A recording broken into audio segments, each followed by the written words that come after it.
তারেক রহমানের সমাবেশে আমরা একজন ব্যক্তিকে দেখতে পাচ্ছি যিনি একটু ভিন্ন রকমের পোশাক পরে বলছিলেন যে পরিবেশ দূষণ না করার জন্য। পাশাপাশি তিনি বেশ কিছু লিফলেট তার হাতে রেখেছেন যেখানে লেখা স্কিন আসক্ত না হয়ে, আরেকটাতে লেখা মনের উন্নয়নে মায়া ছড়ায়। পাশাপাশি লিখেছেন গুজাবে গজব, দূষণের ধ্বংস।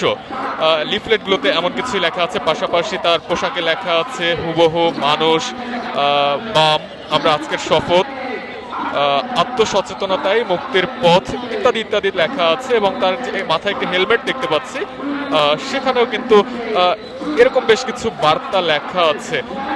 একটু কথা বলি, মানে কিসের বার্তা দিচ্ছেন?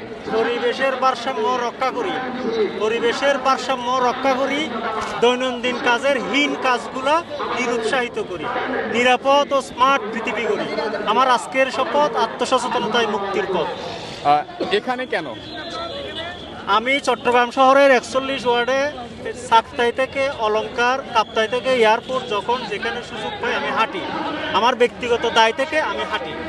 মানে পরিবেশ দূষণ রোধ করার জন্য, জনসচেতনতা তৈরির জন্য আমি প্রচারণাটা চালাই। আমরা যার যার অবস্থান থেকে পরিবেশ দূষণের ব্যাপারে যদি এগিয়ে না আসি, মানুষের বসবাসের জন্য যে ন্যূনতম পরিবেশ দরকার, এটা আমরা হারিয়ে ফেলব। ওকে, ঠিক। আপনার নাম কি? আমার নাম মোহাম্মদ বেলাল উদ্দিন, শিপিং কর্মকর্তা, বাংলাদেশ। ঠিক আছে। আমাদের এখানে